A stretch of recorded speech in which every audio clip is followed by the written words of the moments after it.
Kaya pa ako, bibigyan ko muna ring nabili. May nabili po mustasa, kapitbahay yun.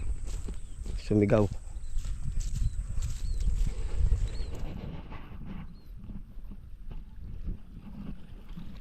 Mustasa. I-harvest po natin din eh.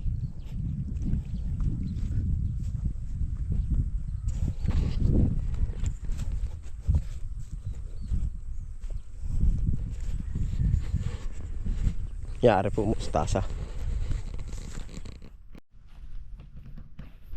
Naay po ate ko ng mustasa. Kapitbahay. Saan? Dito.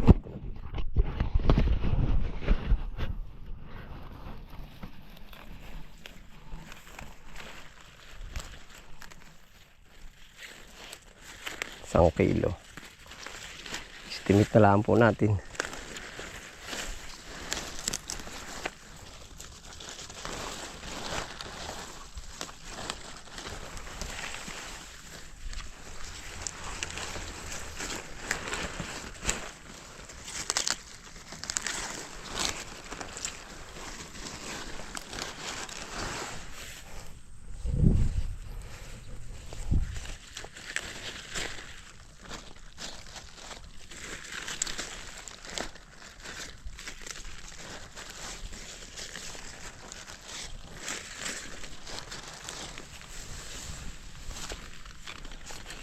Estimate po, at tayo naman ay malapit-lapit na sa estimate.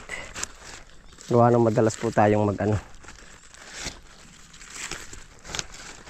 ng ganito.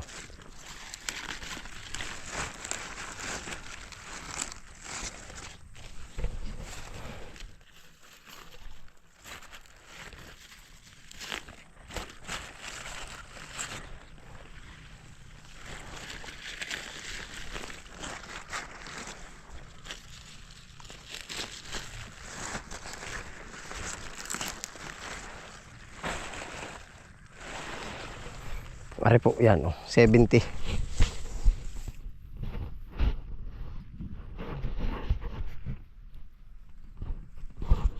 Isang kilo na rin ako pa, Paul.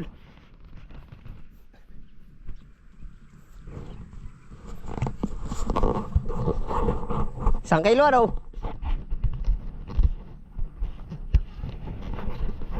May palabis pang kaunti. Pre-deliver pa. Hindi rin lalayo ano po. Susubra rin, hindi ko kulang ano.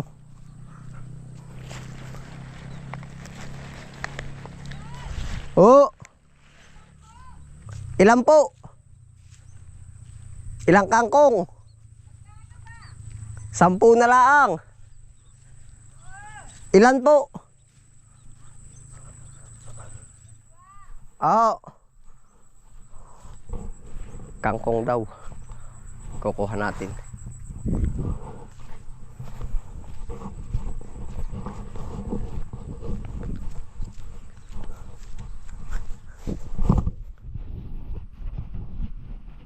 Kangkong.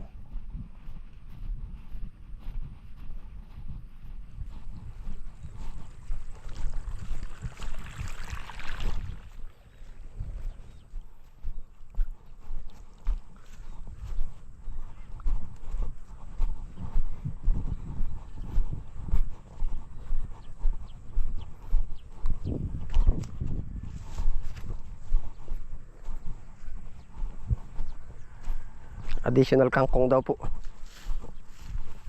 Dalawa. Wala rin tayong pang ano eh. Pang cutter. Manual tayo.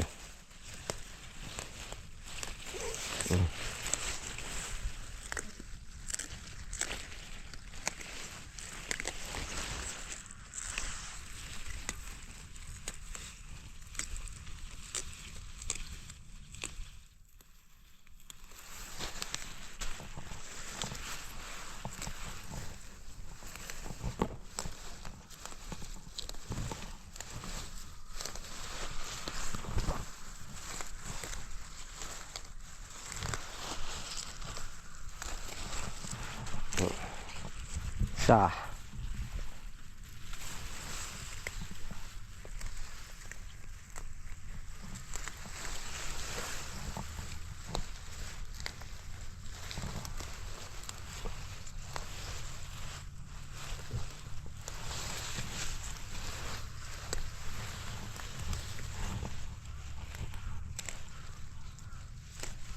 Fresh na fresh po ari, upang ulam po nila.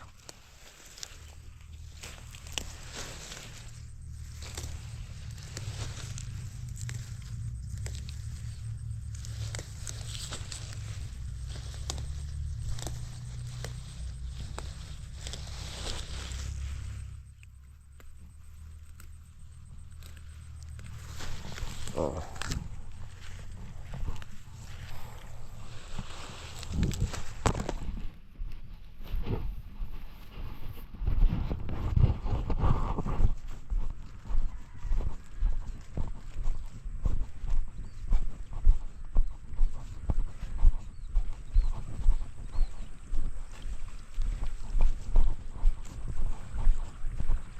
Kaya pa kung may 10 pesos ka dyan, 70 na rin ay. May 10 pesos ka, peram. Baka magpasukli sa 100 ay. Oh. Wala bang bariya? Baka bigla magpasukli ay. Ay, wala yung yan pala pwedeng ang tulo ay paparinit paparon din, kaunti. Para tag-ulan ay. Ano?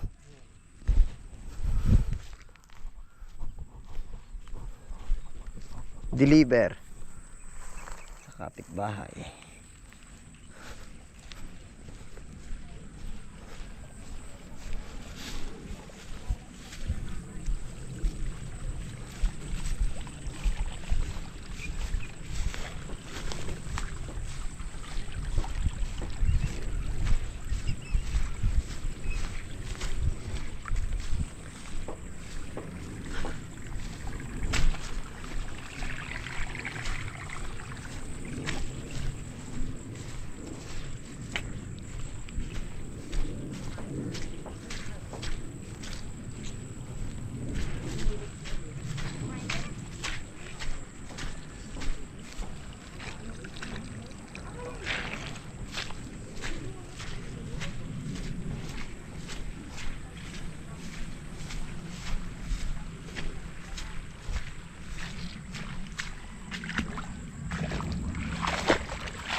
Nahay po. Wala lang aring lalagyan. Tapos kinarkula ko na lang. Sakto naman na rin. Opya.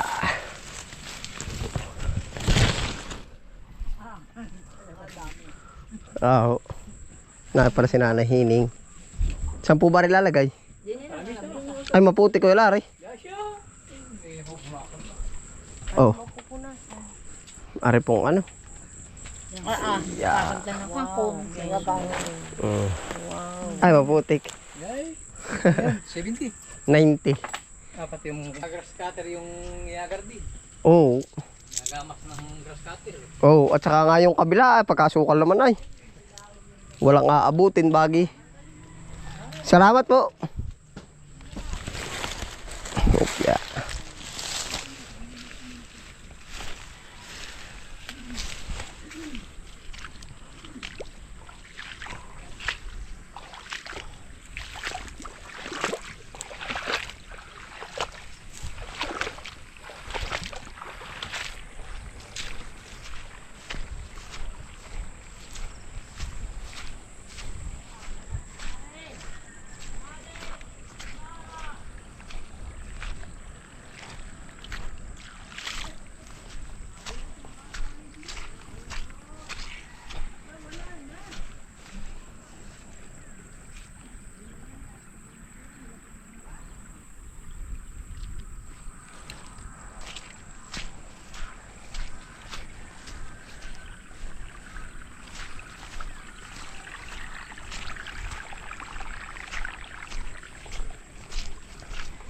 Nakabenta pa po 90.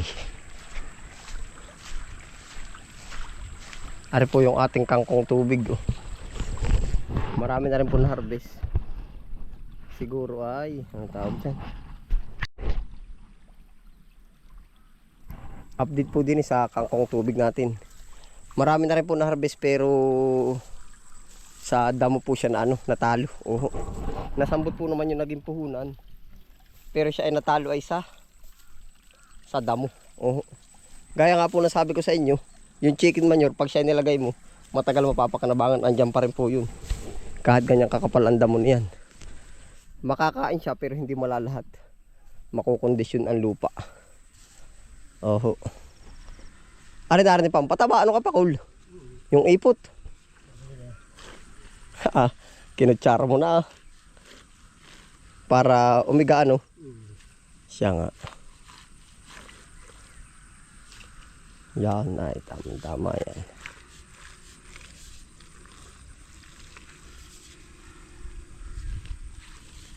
Nakadali na.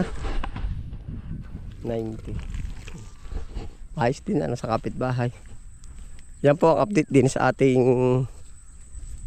yung tawag din kangkong tubig. Oo. Maganda naman pala sumibol din ng damo. Pero meron pa rin na yung kaso lalim na. Kaya sa akin maganda ko pa yung bang hindi nagbubunga. Mga bulang pero ang kapal niyan, tigas niyan.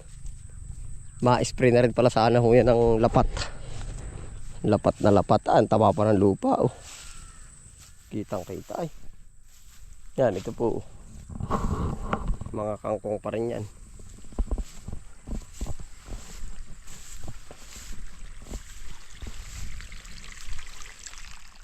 Plano ko ay kamote.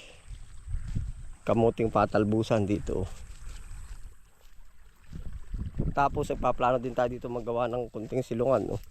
Malayo na po ay. Yan, iba't ibang plano ay. Plano po natin dito magtayo ng isang bubong. Unang-una, ang bubong ay yung anahaw. Hindi ka plastic o kaya kas. Gawa ng dito itatambak yung mga kalakal. Oho.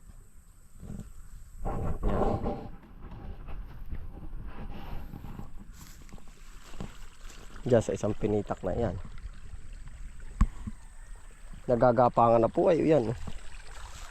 Yung kangkong ay nagkukusa ng tumaas ay. Yan. Ay po ay sa inyo ay talagang sa pag nakalagay sa gilid ng bahay mapapakanabangan ng husay. Dulo-dulo lang kukuhain. Ito pa oh. Mga kangkong po oh. Sisigapang na oh.